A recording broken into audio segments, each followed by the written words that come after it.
What up, what up, what up? If you are tired of being taken advantage of by doing free work, being promised exposure, the dreams of all the things that you could imagine coming true because you do this job, you were told that they were going to give you more work and all this leads and make all this money, and ultimately you're just left irritated, frustrated, and broke. Well, then I'm going to talk about good free work versus bad free work, and stop having free work make you miserable and have it make you rich and have it make you happy. I have utilized free work to be able to do work that I love, to travel the world, to work with people like Tony Robbins and been to Richard Branson's Island, and ultimately have a lot of fun doing what I love. And it has been through free work that opened up those doors. And I have many examples of that. And I think that there's a lot of talk out there about don't do free projects. You can't turn a free project into a paid project. You can't, you'll never get somebody who does something for free to pay you more money.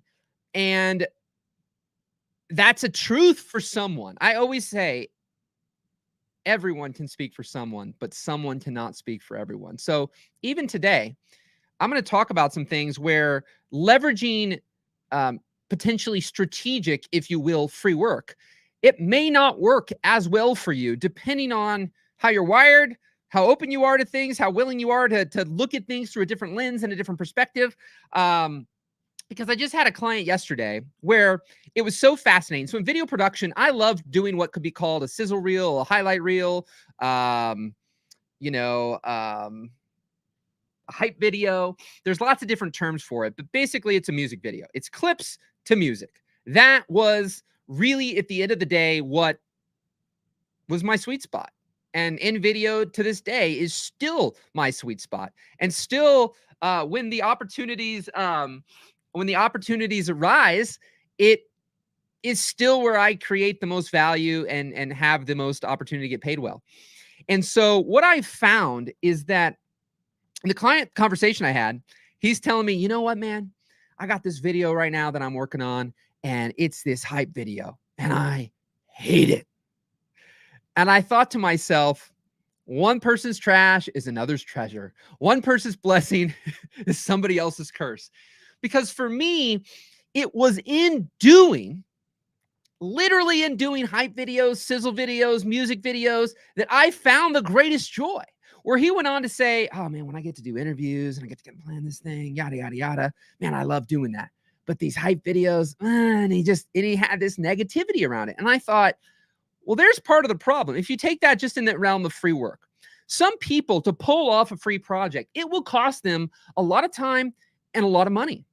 And so to the degree that you're going to do something for free, especially if the process of doing the thing you do not enjoy, or you're doing it for an outcome, meaning what you're doing, you either wouldn't do normally, right? So somebody comes to you, and this is one of the key right out of the gate: good free work, bad free work. People come to you promising you the stars, the universe, the moon, and everything else in between, right? And they say, we're going to hook you up. We know a lot of people. We're going to do this. We're going to do that, but we don't have any money. Yeah, this is an investment in your future. Whatever they want to say to you, right? Exposure. I find that probably 9 out of 10 people who do that won't live up to anything that they say. They typically, not always, but typically are takers. Now, sometimes something will come along and it's a good cause, and they're authentic, and they may wish to do those things, but you don't care. You're just like, this is awesome. I'm so glad this person seeked me out and is giving me this opportunity. I want to do this, right?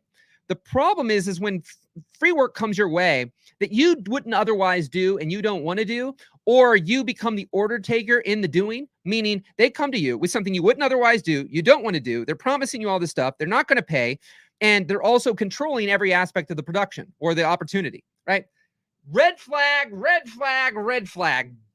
Run away. The probability is there's nothing good that's going to come of that. Because when you get done with that, when you get done with any project in the grand scheme of things, my biggest rule of thumb is, are you proud of it? And if somebody came to you and wanted you to do that again, would you be like, hell yes, I can't wait to do that again? And I don't care whether it's free or you're getting paid. When you get done with a project, to me, the greatest chance of longevity and success in any field is that when you create things, you're creating stuff you're proud of, not stuff you're like, God, I hope no one sees that. Oh my gosh, if somebody asked me to do that, I'm going to pull out my hair, right? But what happens to a lot of creatives is they have people come to them and they say, here's what I want. And it doesn't even matter if it's for pay or free or anywhere in between. They come to the creative and say, this is what I want. And sometimes you get the client who is like, rock and roll. You're like, the pay is great. There's a great opportunity. Everything about this is amazing. Everything I want to do. And all the stars align. I've found in my career that the stars align over time. They can align a lot more. But in the beginning of your career, they don't always align all the time. And so there's a time and a place where you can just say yes, you can do the job so that you can maybe get a little money or whatever. But if it is free, this is the key. Because I think that everybody's at a different phase. And that's why I like when particular people ask questions. And if you have a question, leave a comment, send me a message. I'm showing up right now to do these based on things I'm pulling all over the place and different things I've talked about in clients. But I want to make sure that these continue to be custom tailored to an individual that other people can benefit from. So if you have a question, don't hesitate to ask. I do these live, so there is an opportunity to catch me while I'm live and interact and ask questions and say, yeah, but, and I love that. I love clarifying things for people because for me, it's not about one size fits all, about one size fits you. And so for me, there's a lot of, black and white, don't do free work or do free work. And for me, there's a gradient. It all depends on the situation, right? And so this aspect where we are, doing this free work that is, that's coming our way, we must be in control. Number one, for free work, it's coming to you, you must be in control. If you're getting paid work, I would say at times in an early part of your career, do what you got to do to get the job, right? Do what you got to do to get the job. Do a great job. Do your best job. But sometimes do potentially what the client wants and then also do what you want. Because what you want to quickly get to is that you are always collaborating with a client, but you're also being able to speak up, have an opinion, have thoughts, be quote unquote an authority, be an expert. Because the creatives who get paid the most have opinions. They're not what I again call an order taker. Typically in most positions on this world, a person who has zero thought process that goes into anything and opinions, and you are a button pusher for somebody else, will get paid the least. The more opinions that you can provide. Now, do the people respect your opinion? Well, that's a whole different conversation. But I find that I want to be in a world where I respect my own opinion and I'm with people who want my opinion, not people who don't care. Because again, typically people who are like, if you don't value what you do, you'll have less people value what you do. But even if you value what you do and you let people run all over you, you'll typically be miserable. And so what I found though, is that to the degree that my client had the kind of work that he liked to do takes a lot more time.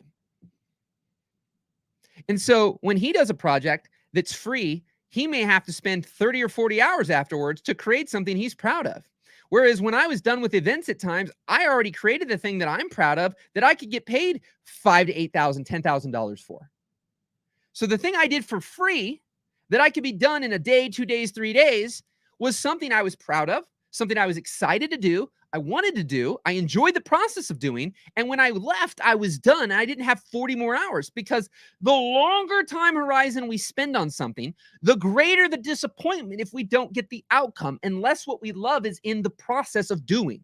So if you're only doing something in hopes that you, hold on. Sorry, I had to sneeze. If you're only doing something in hopes of an outcome, exposure, opportunities, more money, right? If it's only in the promise of something outside of you and not that the thing that you got to do you enjoyed, then you'll be massively disappointed if that doesn't play out. Most of the things that I have done in my career that have been free, that have led to great opportunities, have come as a byproduct if I can't not do it. Like right now. Right? Rather than me attempt to figure out, well, how do I sell people into a $5 a month membership and yada, yada, yada, and sell them this thing and sell them this call and yada, yada, yada, all this kind of stuff. I am showing up.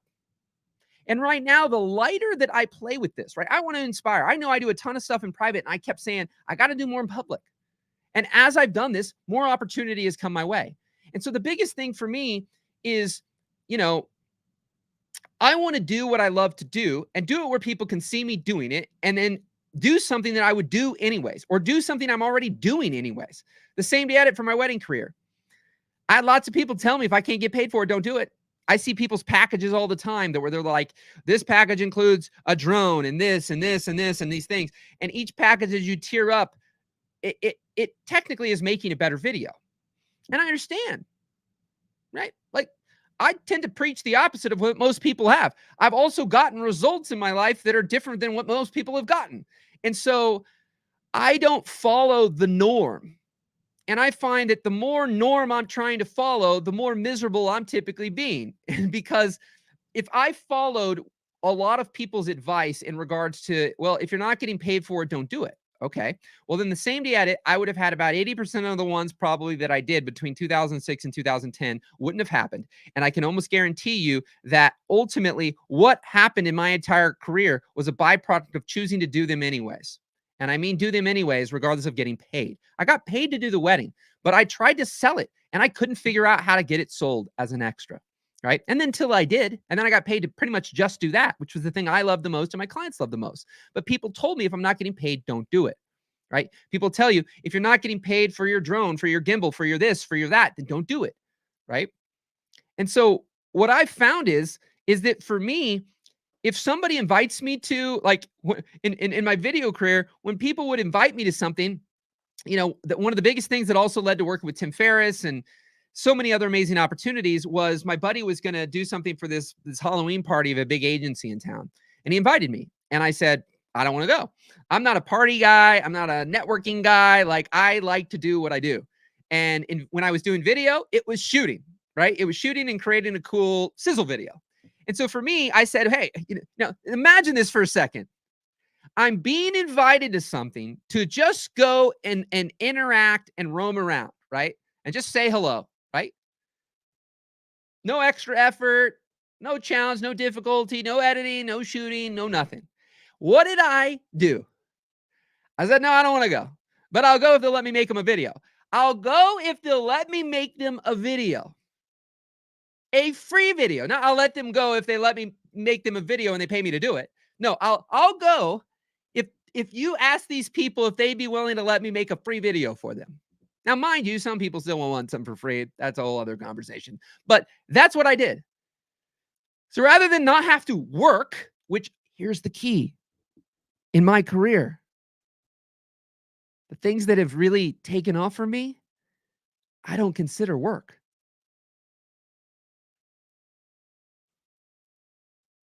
See, running around with that camera and filming that event was not work for me. It was not heavy. It was not hard. It was more fun for me. And over again, I don't know if it was subconscious. Over time, I think it became more conscious and intentional, but it's what opened up the doors. Me running around going, hi, I'm Michael Kevin. I own a video production company. I'm a coach. I did these things. Like, that never does me any good. But when I had a camera in my hand and I'm running around and I could go look at this clip and they're like, wow. And then what do you do? Oh my God, well, I'm thinking this. And then that video's online and they see it and they remember me because I was friendly and I was so easy to get along with. That's the other thing, being easy to get along with, right? That's a big competitive advantage nowadays, a big competitive advantage. And so for me, I do what I can't not do. It's very challenging for me to show up and make something I'm not proud of. Now, the unfortunate thing for some people is what you may be proud of takes a lot more time than what makes me proud. And that could be the problem from time to time. I could make things I was proud of in a day, in half a day, in 2 days, in 3 days. Some people, what they really get jazzed about working on might take a month, and they may even love that process. The problem is I can do 20 things in the time frame it takes you to do one thing. I get a lot more at bats, right? I get to swing the bat more. I get to try to hit the ball more.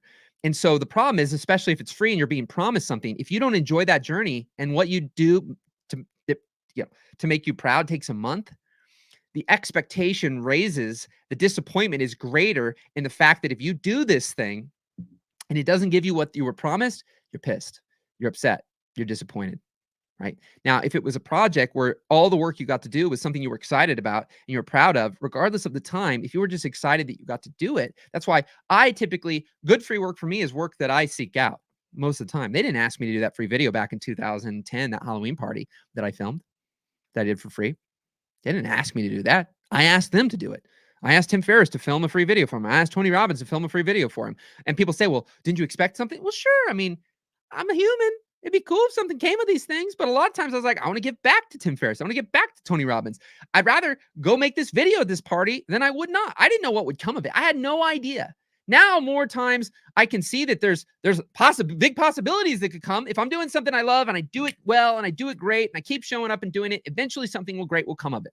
I've seen it over and over and over again. I have to remind myself because in the moment sometimes, like right now, I can pretty much most of the time do this video.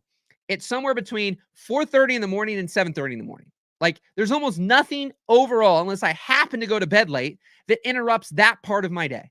The rest of my day can go all over the place at times, but that part of the day I can. But right now, I can't guarantee that necessarily there's going to be that many people on, right? But that's okay. I am showing up because before I can improve something, I've got to do something. Before you can improve something, you've got to do the thing.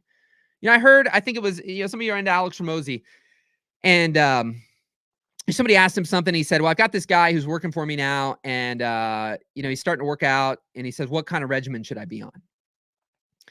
And Alex says, the gym. What do you mean? He goes, well, you've just told me you've proven to yourself that you never can show up for yourself consistently. You always give up. You always quit. So before you start improving all this stuff and optimizing and adding all this complication to it, you need to just show up and do it. Have you ever heard of like James Clear with Atomic Habits and all these things, especially, at times I don't mention as much of the neurodiversity and ADHD on these calls. I think that it's interesting because although those are the people that at times can probably help the most right now, those in videographers, I think at times I don't see people through deficit and disability and good or bad, or I just see people. And I say, when I hear you, I can help you. And so for me, I didn't even know I had ADHD for the majority of my life, right? Until a year or two ago. And so, for me, I had a lot of success having no idea in a lot of ways what I was doing. And the irony is that between, I would say the big C and then these different things that happened in 2020 and on, I realized that there were certain things that happened in my life that I had available from people and team and support that then over time I didn't have. And then I had all these little traumas happen and it started to stack, and it had me become a person who was overthinking everything and overanalyzing everything like this, even overanalyze. What title should I use? How should I intro this? How should I start it? How long should I go? What should I say? What should it look like? All these things. And then right now I'm realizing if you're running, looking for a sunset in the wrong direction, nobody can help you tell you that you're just going you just need to turn around if you're not even running, if you're just talking about it. Right? There's nothing that can be approved upon. I can be running. I'm doing all this stuff and I'm doing it and taking this action. And I've been doing it for a while. And then I go to people and I go, I can't find the sunset. And they're like, well, tell me some stuff about it. And they're like, you're doing everything right. Everything. You're just going in the opposite direction. Just turn around. Right? So before I need to figure out and improve anything about these videos, I got to show up for me. I did a video the other day. You first, me first, others second. Right? This idea that I've got to just show up. You've got to just show up. See, for me, the free work I did, for some reason, I always felt overall that that's the kind of opportunity for me to just do what I want, what makes me happy. And what I realized is when I was happy, when I was excited, when I was loving what I'm doing, other people loved it. Versus me coming in with a bad attitude because I'm doing something because somebody said that that's what you need to do. So if you thought I can't just do sizzle videos, well, I'm here to tell you, give it a try. But if you're like, I hate it, well, then you've got to find a way to potentially simplify some of what you do and make something you can be proud of. But also, I would just say, enjoy the journey, enjoy the process, do things you want to do, right? And forget the outcome. All you can control are the inputs. What you're seeing, though, is a lot of creators, especially online, who are getting massively disappointed because they're putting a lot of time into something And then you're seeing people who look like they're not putting any time into something doing really well. Imagine that you just spent 3.5 months working on something and you're hoping it's going to get you a lot of subscribers or a lot of views or make you a lot of money. And so you didn't really do it the way you'd like to do it. You did the way you thought you had to do it. And then in doing it that way, you didn't get the outcome that you wanted. And it really wasn't that enjoyable, right? But you did it this particular way because you thought this is what the algorithm needs. This is what this client needs. This is what this outside of you. And you hated the process. What's the likelihood you do that again and again and again and again and again until it gives you the result? And the more expensive something is, the less likely you can sustain it as well. I know there's this one guy, I can't remember his, it was Austin something. Dang it, I can't remember his name now. He's on YouTube and he's like, I wanted to have this entertainment, education, content in the personal development space. And he's like, I don't know, man. I think he did it for a little while. Then he's like, I'm going all in for a year. And at the end of the year, he's like, I can't sustain it. Like, to a degree, enjoys it, but financially it was not lucrative. He's putting out like one video a month, sometimes one every other month. They're costing like $25,000. $25,000. He had gotten to, I think 500,000 plus subscribers. But he's like, it's not working. Like, there's videos that take me, 5 or 10 hours to create. I put that out and it gets more views and more engagement than a video that took me 2 months and 200 hours and $25,000. Right? My man, Brett Culp, I don't know if he'll hear this right now, but my man, Brett Culp, has had some amazing documentaries he's made on Batman and Superman. And he's just absolutely a gem of a human being. And I believe it was the Batman that was first. And he raised $80,000. And I might have this in reverse, but I think it was the Batman first. And he raised $80,000 on a campaign. And then the documentaries had raised hundreds of thousands of dollars for charity. And he was crushing it. And then he went to do the Superman one. And the first one, he kind of cranked out the trailer pretty quickly and didn't spend as much time and didn't have these like high expectations, just like, hey, let's get this done, more of that inspired quick action. And so the next one, he's like, oh, I got people I got to impress. I got to do this. I got to do that. And so I'm going to spend a lot more time on this trailer and really make it a banger, if you will. And he spent a disproportionate amount of time relative to the other one. And I think he raised like $25,000 on that one. And that was a huge hit, right? Because it wasn't, I'm just spending more time because the other one sucked and it didn't work, so maybe more time will equal a better output. It was, I got a lot of people paying attention to me now, so I really got to make this right. And it didn't end up panning out that way. And I think what you're seeing is that there's a lot of creatives as well who are doing stuff for free and they're having a blast. And then people see that and ask them to start doing it for free. And then the problem that happens is when they start getting paid, they start changing.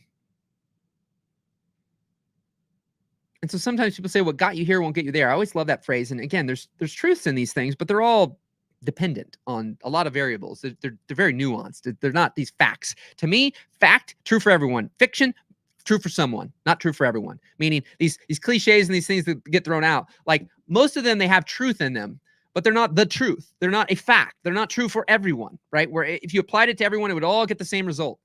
And so, so that idea that, I lost my train of thought there. What was I saying?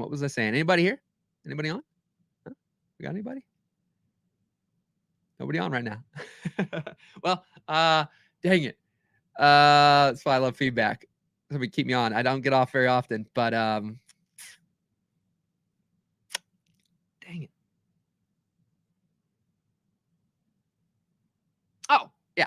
So back at it. But yeah, so that's what's happening is they say what got you here won't get you there. And the truth of the matter is there's a sliver of truth to that. But at times what got people to where they are, they change everything. And then it's not that it maybe doesn't take them other places or take them another level.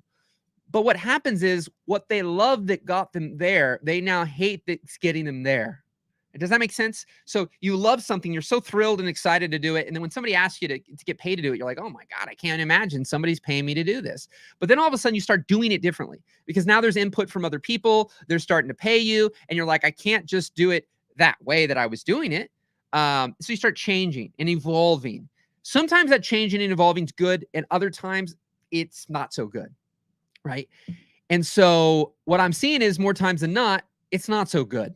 And people are doing things that they don't really want to do. And then it's not sustainable. It's very difficult for a car that's not built to go 120 miles an hour to be redlining all the time. You're going to kill it, right?